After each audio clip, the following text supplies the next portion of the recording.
Over the last 20 plus years, I've been lucky enough to wrestle some of the greatest wrestlers on the planet. And today I want to share 12 of the most incredible wrestlers I've been fortunate enough to step into the ring with. This is not a ranking. I'm not putting anyone above anyone else. This is just a list of guys that left a massive impression on me, whether it was their talent, their creativity, their presence, or just how they pushed me to be a better wrestler. Some of these names are legends, some are icons, and some are the best in the world today. And I've got a story for each. So let's get into it. Just before we get into this elite list, do me a favor, please. Please hit the like button and subscribe. So we're coming in hot with Jushin Thunder Liger, living legend, a man that I grew up watching, idolizing, a man who I can certainly say inspired me to want to go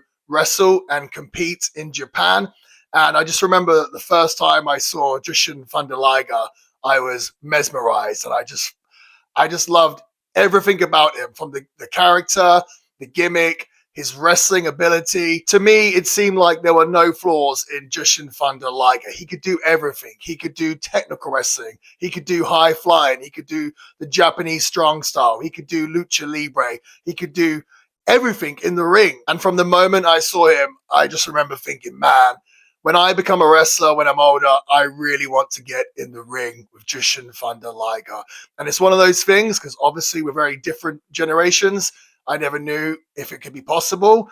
But fortunately, I've been able to step into the ring with Jushin Thunder Liger many times. My first match, I believe, was in England, a singles match. But then I went to Japan and had many, many matches with Jushin Thunder Liger, whether that be a singles match, which is always such an honor, but then also tag matches, 6-man tags, 8-man tags, and every single time, just an absolute privilege. And no matter how many times I wrestled Jushin Thunder Liger, still every single time I would just like mark out a little bit inside, right? Like I still would. I would just be like, this is so cool. I'm wrestling one of my childhood heroes, one of my Mount Rushmore in Jushin Thunder Liger. And I think what's so great about Jushin Liger is how he can show so much personality and his ability to sell despite being completely covered from head to toe. Even his eyes are covered up, yet somehow through his body language and everything else that he does in the ring, he manages to somehow get the people to care, and he gets the people to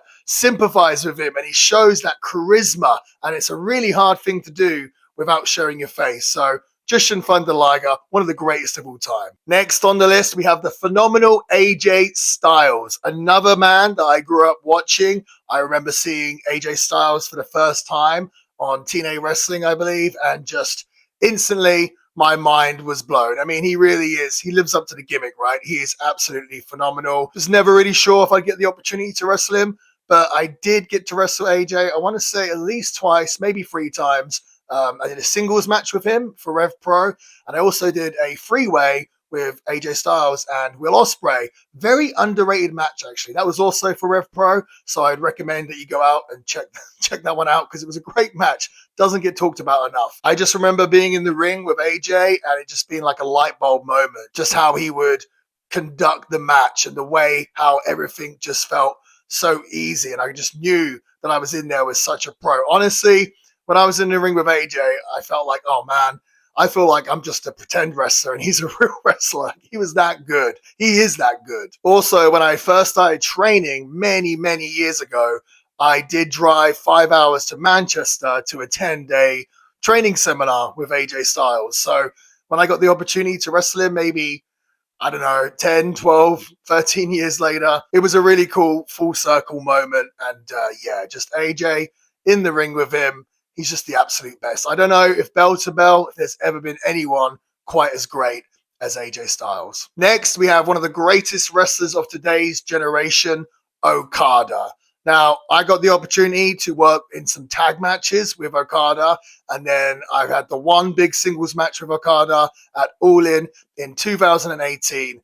And with Okada, again, I just remember in the ring just thinking, whoa, this guy is on another level. Just everything felt so perfect and smooth, and the rhythm and just so easy. Like it feels like to Okada, wrestling just comes very easy, right? To the rest of us, wrestling isn't easy, but Okada, he makes it look easy, and I think to him, maybe it is. But yeah, I can't say enough great things about Okada. Really fortunate that I got the opportunity to wrestle him, because in Japan, I was considered a junior heavyweight, whereas Okada, a heavyweight. And a lot of times, those heavyweights and junior heavyweights don't get the opportunity to wrestle in singles matches. So I was really happy to get the opportunity to share a ring with Okada. And yeah, just being in the ring with him, I just truly appreciate how good he was. I always knew he was amazing. Obviously, we all saw those matches he had with Kenny and Tanahashi and whatnot.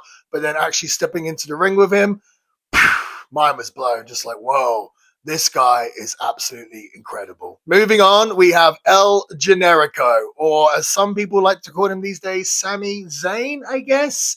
I don't know. I think that's still disputed if they are the same person. I kind of feel like it might be. I don't know. Let me know in the comments if you think they are the same person. But yes, El Generico, I was very fortunate enough to work with very early on in my career. He was one of the first really big names I got the opportunity to work with. And not only that, but I learned so much from working with El Generico. I just remember him explaining things to me and breaking down parts of the match. It really opened my mind and my eyes to how to perform at a higher level. And at the time, I wasn't at that level, but working with guys like Generico really helped me step up. I remember doing a tag match with myself and Zack Sabre against Generico and Paul London. And yeah, just the advice and everything he would give me after the matches, it was so helpful. And I'll say it now, working with guys like Generico and Kevin Steen early on in my career, that really helped my development as a performer from all aspects, but especially in the ring. There's so many small details that he went over with me where I was just like, oh, that makes so much sense, and just stuff that he taught me that still resonates with me today. So I was very fortunate to get to work with El Generico, had a handful of singles matches with him, and yeah, I just learned a lot from him, so he had to be in the list. We have another childhood hero, another legend, Rey Mysterio. Whew, man, wrestling Rey Mysterio, such a dream come true. I remember watching all these matches when I was younger against guys like Dean Malenko, Eddie Guerrero, Billy Kidman. And then when he came to the WWE, I was so excited. And his first debut match was amazing. And then he wrestles Kurt Angle at SummerSlam. He instantly became one of my favorite wrestlers of all time. He still is to this day. He is another part of my Mount Rushmore, Rey Mysterio. And I always fantasized about wrestling Rey. In my head, I always fantasized that I was Dean Malenko in 1996, and Rey Mysterio is obviously Rey Mysterio, and I would wrestle him. Again, never sure if that would happen, but I've been very fortunate that I got the opportunity to wrestle Mysterio both in England and in Japan, and meeting Rey and working with him, well, couldn't be more of a sweetheart, couldn't be more of just such a nice and kind and giving guy. I felt like we just instantly had chemistry because, I mean, I've been watching him for 20 years, right? So all this stuff is like, yep, I know exactly what you're doing. I will be there for it. It really just was a dream come true. I did put a little story on both my TikTok and Instagram recently where I did a 6-man tag in Japan, myself, Cody, and Hangman Page against Tanahashi, Jushin Thunder Liger, and Rey Mysterio, a 6-man tag in Japan. And I said in the description, I said, this to me, wrestling Rey and Liger in Japan, this to me is bigger than doing a WrestleMania, right? These are my two childhood heroes. Wrestling them in Japan doesn't get any better than that. But Rey Mysterio, the greatest of all time. I'm so lucky, fortunate, honored, privileged that I got the opportunity to work with Rey Mysterio multiple times. I've got a lot of British guys on this list, so I should probably start getting through the British wrestlers.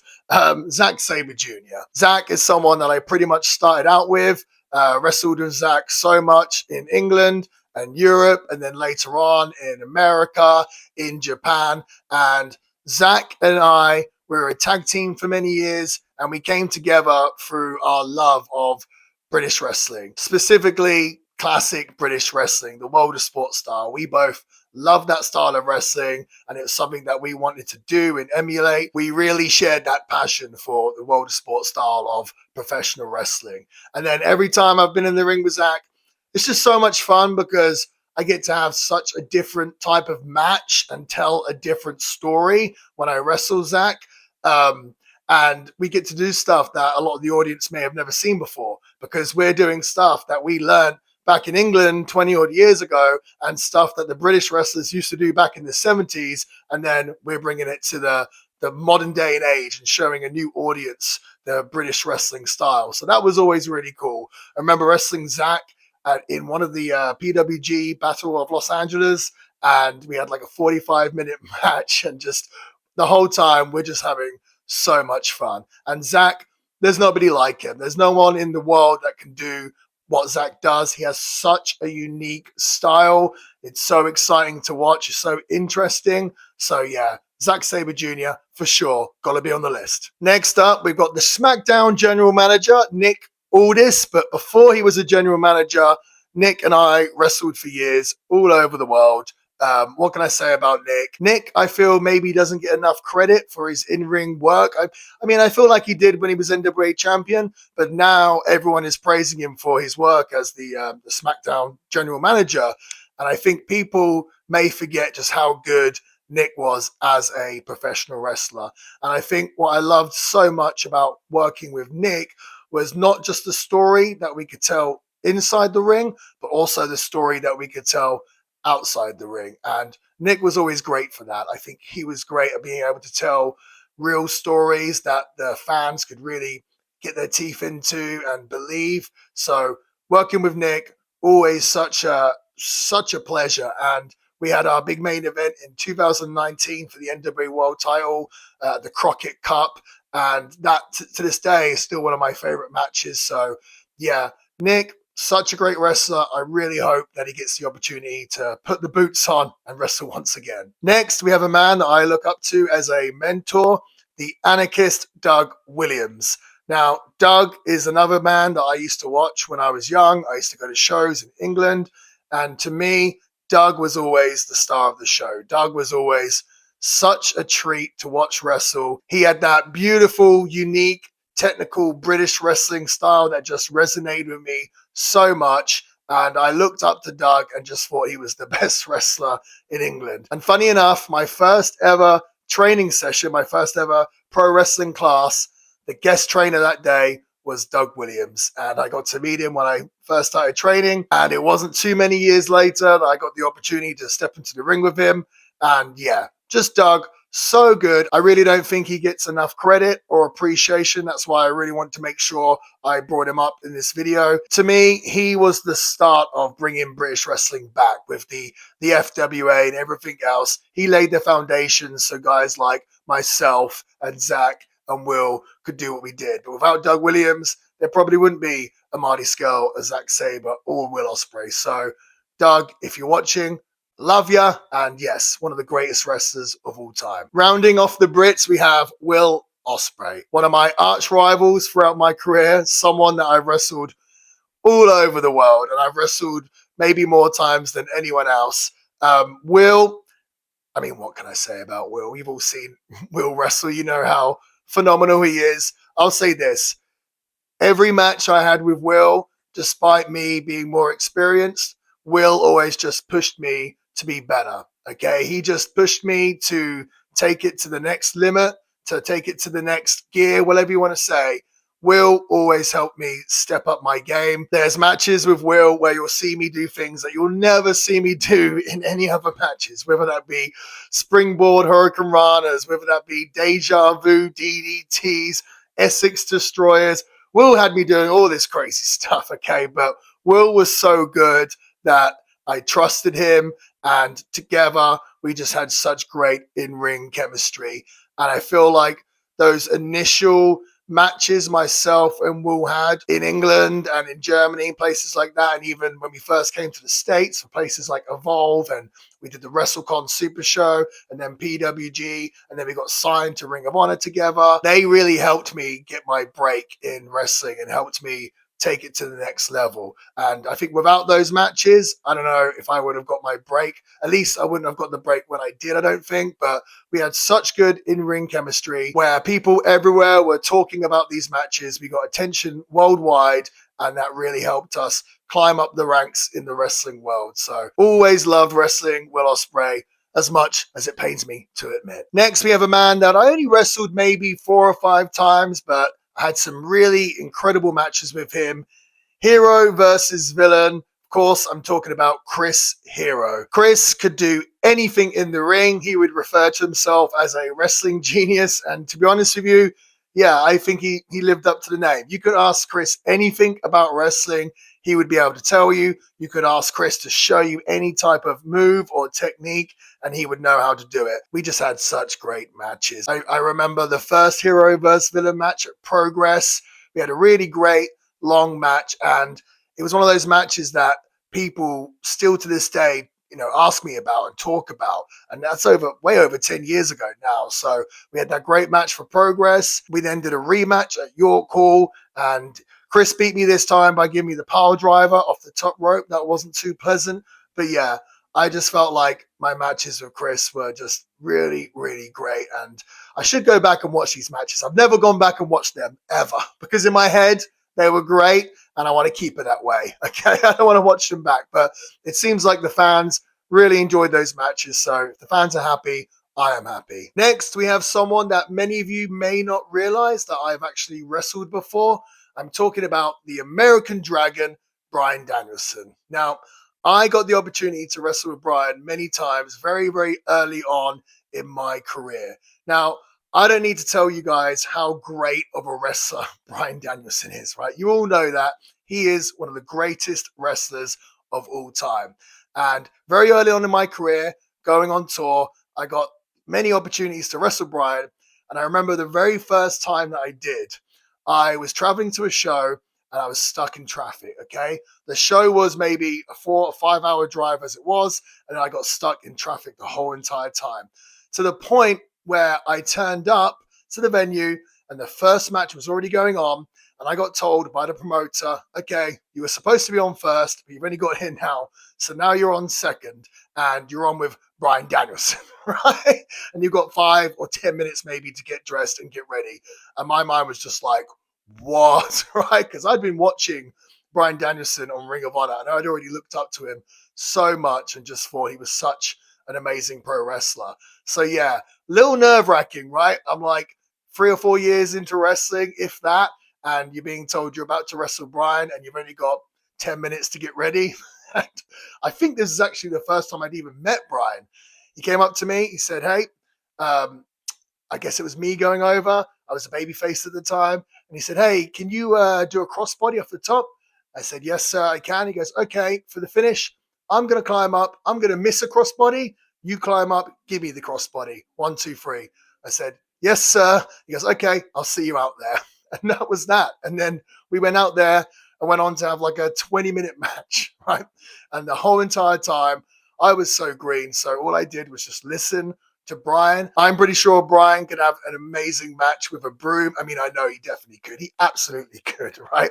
So he led me through it, the whole thing. He just spoke to me the whole entire time, and I just did as I was told. And yeah, we had this great 20-minute match. And then after that, I got to wrestle Bryan many times on tour, mainly in tag matches. But the whole entire time, it was just such a learning curve for me. And I learned so much from being in the ring with one of the greatest of all time. So yes, very privileged to be able to have wrestled the American Dragon, Bryan Danielson. Last but not least, Matt and Nick Jackson, the Young Bucks. Now, obviously, I have a storied history with the Young Bucks, but I'm not so sure if many people know how many times I actually got to wrestle against the Young Bucks.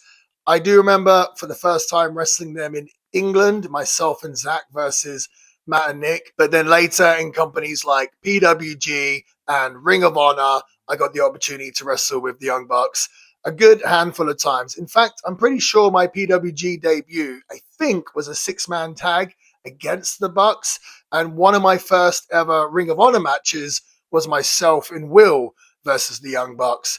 And actually, I think this was the time that I really started to bond with the Bucks. I remember we're putting the match together. They had this move they wanted to do where Nick Jackson would spring to the top rope, but then Will would meet him up there and give him a big Hurricanrana. And I jokingly said, as a joke, oh, wouldn't it be funny if Will gave Nick the Hurricanrana and Nick flipped but still hit the Meltzer driver on me? And I said that as a joke.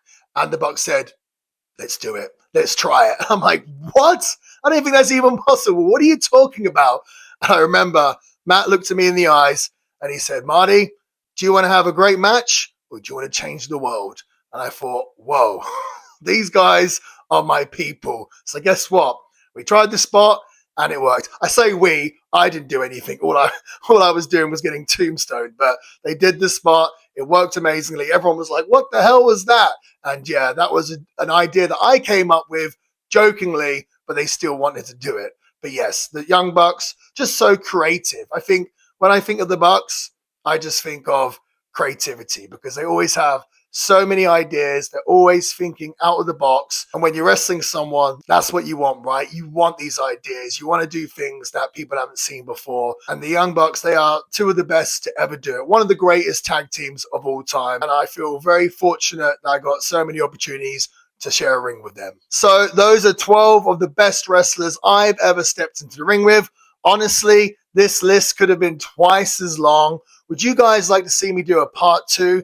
Let me know in the comments and let me know of any of the stories that you would like me to dive deeper into as well. And thanks for watching, guys. I'll see you all on the next one. And until next time, whoop whoop.